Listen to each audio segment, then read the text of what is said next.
Hello everybody, it is me, Alex the Hunted, and welcome to a new weekly series I hope to be doing, which is, well, as you know, I've said before, I've watched every single Godzilla movie, and I have. However, I've never done what I'm going to be doing now, which is basically marathoning every single Godzilla movie for, well, I'm going to say it's about nearly 60 hours worth of movie, so I can't obviously do it all in one day, but I will be doing it pretty much as I can. So, and to basically show that I'm, not lying and saying that I'm going to be not, I'm going to just be doing one a week or something like that. No, I'm going to be doing as many as I can in a day, and then obviously when work gets in the way, missing out, but then doing more when I can. So yeah, it's going to be. As you can see from this one, it's January 11th or something like that. But anyway, it's January 12th. Sorry, January 12th on a Wednesday, and we're going to be starting things off with the first Godzilla movie, the original and maybe the best. Well, yeah, it is the best. And yes, it will be a bit of a marathon. I'm going to start off. Christ, I have no idea how I'm going to feel after this, if I still even like Godzilla after the end of this, of just doing Godzilla movie after Godzilla movie after Godzilla movie. But let's see, shall we? Let's start off with the first Godzilla movie, the 1954 classic Gojira. And of course, if you want to see the full reaction, be sure to support my Patreon. And if you don't want to support my Patreon, it's just $1, but if you don't want to do that, then you can do the other thing of just subscribe, like, and comment and all that good stuff. But anyway, enough talking of me, let's get into the movie, shall we, with the original 1954 Gojira. It's always such a brilliant opening. Just hearing the footsteps, then Godzilla and the roar. So just brilliant way to open the movie. Gonna try and joke during this, of course, but yeah. I'm going to do some more serious commentary stuff as well at the same time. Hopefully you enjoy that. It's not just me talking all the time. And also Godzilla's talking over me anyway, just roaring all the time. Yes, okay, you're okay, yeah, fine. It's hard to really joke over a really serious movie like this. Oh my god! It's a metaphor! Doesn't waste any time, just right into the mystery of what the hell was that? What is this Gojira, as the movie suggests? I'm sure they'll be fine. I mean, it's not like she doesn't. It's a difficult subject that I really am not intelligent enough to talk about. But it's the only thing that really dates this movie is that they treat this. Basically she's put in an arranged marriage. They just treat it as normal. It's the only thing that dates this movie, I think. But it's not really a major factor. It's just part of the plot. They don't constantly go on and on about it. It's just a small little factor that they'd like to bring up. It was some kind of giant monster, but that's just a guess. So the second ship, I'm sure it's going to go well. Oh no! It just blew up. Not even wasting any time. It just blew up immediately. Well, that's going well. They all got sank. We sent helicopters and even more rescue ships. They all got sank as well.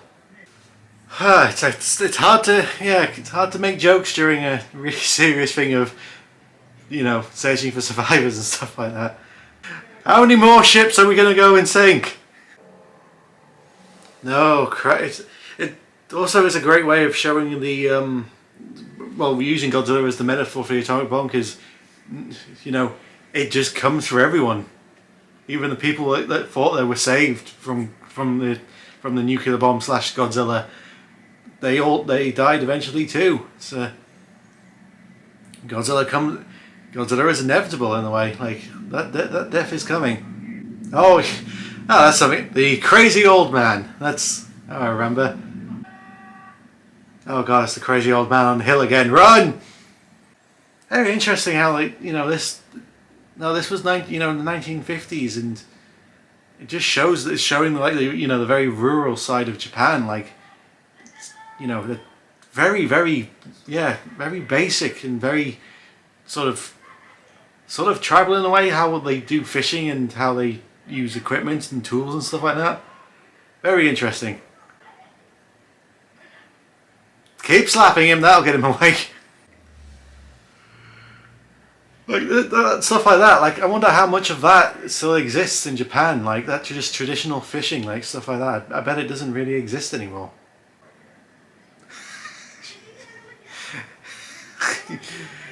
Fishing is poor. It must be Godzilla. Jesus Christ, Grandpa, you blamed the cat going missing on Godzilla. Not everything bad happening in...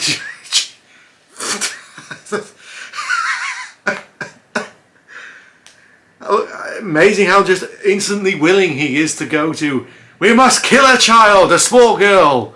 We must sacrifice her to Godzilla. Yeah. Kind of amazing how they do that. Look, just because you don't like the small girl doesn't mean you can't sacrifice her at any kind of opportunity that you think seems feasible. The ceremony of the silly hat. Back in my day, we used to offer sacrifices, and now things were better back then. It's just how they play up this mystery of just this, and also just how evil they sort of, just, not evil, more like just how inevitable this, you know, because, you know, he survived Godzilla, but no, Godzilla comes for you in the end. And there's that's our first actual tease of Godzilla. You just see him just slightly in the background. No, the toy helicopter! Some little boy's going to be really upset. I wonder how much of this Japan just does it, you know, how much of this skyline has just changed. Godzilla was having a good fry-up. Another great way to show how serious they're taking this is to have very serious actors in this movie. Like, from what I understand, the actor here, he was a very serious actor, appeared in a lot of serious movies, and to get someone of his caliber in a movie like this, which is basically a giant monster movie, it just shows how serious they're taking this movie and how they're taking the subject matter. It's just so good. It's hard to make jokes, but it's just so good. I wonder if this still happens when boats are launched. When, well, set cruises go off, people just holding string and stuff like that. I wonder if that still happens. I'm wearing sunglasses and an eye patch. I'm that cool. I'm such a badass. Well, let's hope this boat doesn't sink. One of the several that I already have. Like you just see the footprint there as well. Like it's just so amazing how brilliant the teasing is. I also like how there's practically no music or anything like that. So you sort of don't get movies like that these days. Like even when there's just conversations, there'll be something playing in the background. But yeah, like it's just mute, just completely music, just completely no sound effects or anything like that. It just shows the severity of it. Well, it just sort of builds the tension of the scene. Like you just feel like there's this presence of Godzilla throughout the whole movie. Even when he's not on screen, he's got this presence over the whole entire thing. Here we go. His big reveal. Those footsteps, that's just such brilliant sound design. Sounds like a creeping bomb or a creeping barrage. And there he is. His first big reveal. Apparently there's a deleted scene for this where it was, or it's one of those things where apparently there was a deleted scene of Godzilla was originally had a cow in his mouth to show, like, you know, he was eating. He was hungry. That's why he came out. One of the few times we actually see Godzilla eating. They don't focus on him too long either. He's just there and he's gone. It's like just a teaser of things to come. And here is a picture of a very inaccurate dinosaur. Look at that little chubby T-Rex with tiny little hands. I wonder if that is right. Because they say in this movie he's 150 feet tall. Would that be around about 50 meters? Because that's how big the original Godzilla was, around about 50 meters. Is that 150 feet?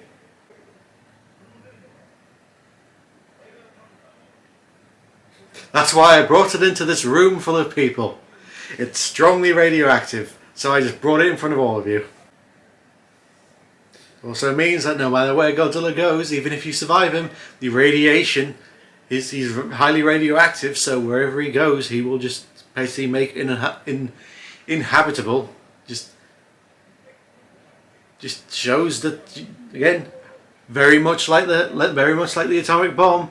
Even after it was used, that area was no one could really live there anymore. Shut up, you woman! Again, something that's not really done in modern Godzilla movies or any real Godzilla movie is they're talking about the politics of releasing the information about Godzilla. Like, we don't really do that anymore. Again, it's sort of like, oh yeah, Godzilla's here, but now we're just like, now it's like, hey, if we release the information about Godzilla, then, you know, and that it was something to do with the H-bomb, that could cause massive international relation problems. And we, Japan, are already on thin ice as it is. Counter Godzilla force established, sort of like a G force. Here come the military. Here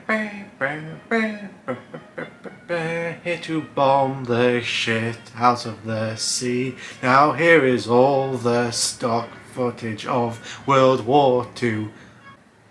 If Godzilla wasn't mad before, he's sure as hell going to be mad now. Again, interesting point about Godzilla that they raise in this one is that, you know, what about the scientific implications? You know, like, we could learn so much from Godzilla, and that was basically thinking around the time of the atomic bomb and all the atomic experimenting. Is like, yes, it's bad, but think of everything that we can learn from it. Leave me alone with Terrence, my dinosaur skeleton. Leave me alone. He's called Terrence.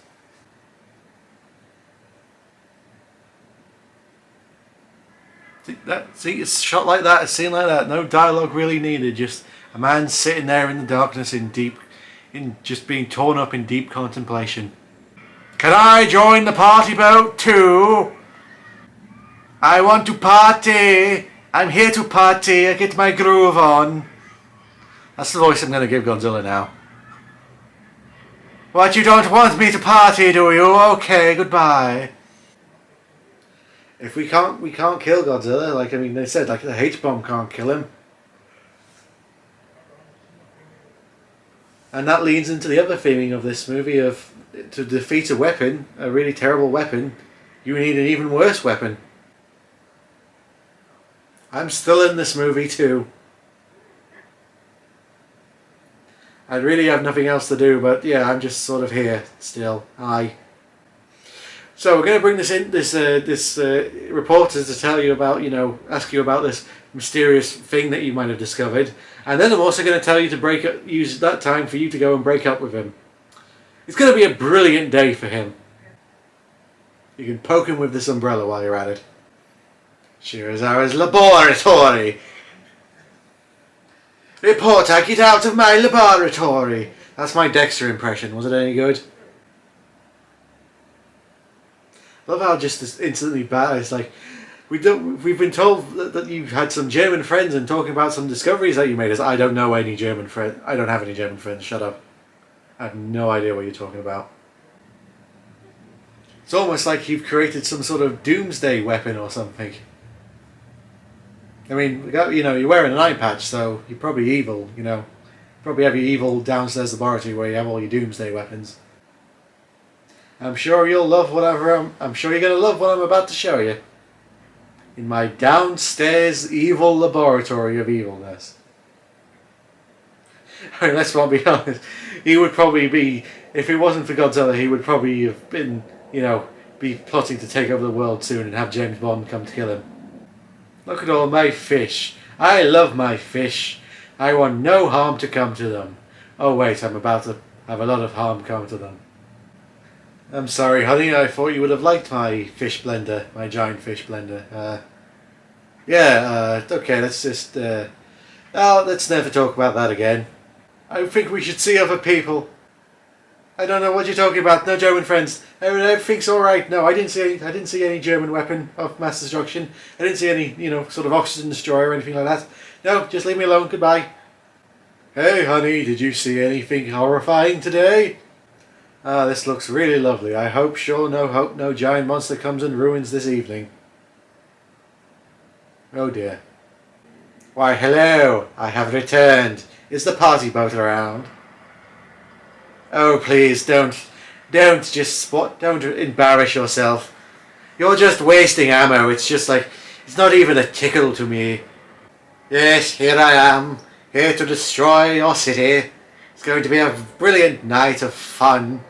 Oh, look, a train. I've always wanted to play with trains. I'm going to enjoy this train set. It's going to be fun. Oh, it's such a brilliant day. I love giving Godzilla this kind of voice, sort of like a British, sort of a very eccentric British voice in a way. Oh, these wires are in the way. That's very annoying. In all seriousness, though, this scene is just shot brilliantly. What a brilliant way to introduce Godzilla fully. Just not, show plenty of city destruction, but not too much. You don't want to overblow it already. Hey, that bridge we were just on, he's going to destroy it now. This bridge is in the way. I'm going to throw it. It's in my way. Well, I'll be off. That was fun. I'll come back and destroy the rest of you later. And here is the first of the Japanese military's plans that will definitely work against Godzilla. 100% definitely work. And the tractors can't fight Godzilla without the tractors. Amazing that in the space of pretty much a few days they've managed to make an entire electrical grid blockade against Godzilla. And yet in my town there's a road been closed for nearly a month now because they're bloody filling in potholes. Come on, enjoy it. Let's get hammered before we evacuate. Again, like, you see people just having a casual conversation, but you see the searchlights in the background that just shows Godzilla's presence is just there. He's there. Oh, the awkward edit. Just the silence of this, of all the tanks and that approaching, like, yeah, it just fills with such atmosphere. So well shot. They just shoot Godzilla so well. Low angles, in slow motion, to just give him such weight and presence. He just plows through it like it's nothing. It's just interesting how in this movie, like, Godzilla just seems to not be affected at all by any electricity. But in later movies they establish that he has a weakness to electricity. Maybe this Godzilla just doesn't have that weakness to electricity. Who knows? Yes, you're human. Yes, run away, I shall be killing you and setting everything on fire now. It'll be a lot of fun. It's quite cold today, so I think I'll burn all your houses down. Ah, that hit fire will definitely warm things up. God, just look at that shot, it's so good. There's not much really to say, you just gotta sit and watch this masterpiece just unfold. It's so well done! I love this movie! It's so good! Oh, please. You really think that's going to hurt me? It's amazing how they went about that with making Godzilla invincible, was because I believe during this time of, I think Japan was still being occupied by the Americans at the time. In Japanese movies, they couldn't show the military being victorious or something like that, I believe, is how it was. So they went around it by showing the Japanese military being all heroic and that, but Godzilla just they can't kill Godzilla. So it makes them look all heroic without showing them being victorious or something like that. I believe that's how they got around it. Very interesting. We can't kill Godzilla, so basically just try and control its rampage. Can't believe we missed him coming. I really do hate birds, you know. Take that. And some of this. Birds just really annoy me, so I'm going to destroy the whole city now. What a dark scene. But it really just shows the horror of the nuclear bomb. Like, it doesn't care. Women, children, it doesn't matter. It'll take you all. Such a dark, dark scene. Oh, I do hate clocks. Clocks are really annoying. Get out of my way, a clock. And that was the only bit of stock footage in the entire Godzilla movie. I think probably the only bit of stock footage in the entire Godzilla franchise, maybe. Oh no, wait, there's the drop kick in King Kong vs. Godzilla. Because that was the original plan for Gojira. Was the whole reason they created suit acting and suit Godzilla, the whole Godzilla in a suit thing, wasn't because they wanted to. Originally, they wanted to make Godzilla be a stop motion movie like King Kong, but they just couldn't. That would have taken far too long to do. So this was the cheaper and easier way and less time consuming way to do it. Oh, the model work is so good. There's that iconic shot. I think we should be running. Maybe not be taking photos. I think we probably should be running. Like, far away, now, quickly. But there's very haunting pictures for people, you know, back in then, when, you know, still 9 years ago. Fresh in everyone's mind. I really hate this bridge. I'm going to flip it over. There we go. It's dead now. Hey, did we miss anything? Here come the jets. We didn't miss anything, did we? We're not late or anything, are we? Fire! These missiles will deal with... Oh, Christ, they missed and just blew up the rest of the city. Oh, they're all missing. What was that? Things are just flying right past me. What the hell? You know, I'm just gonna go. This is embarrassing. Bye. I will come destroy what's left later. And this was the opening shot of the 1956 version of the movie, just showing what Godzilla did.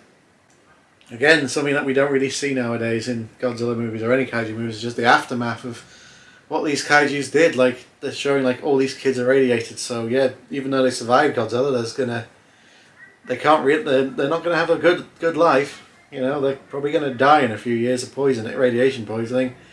Really dark.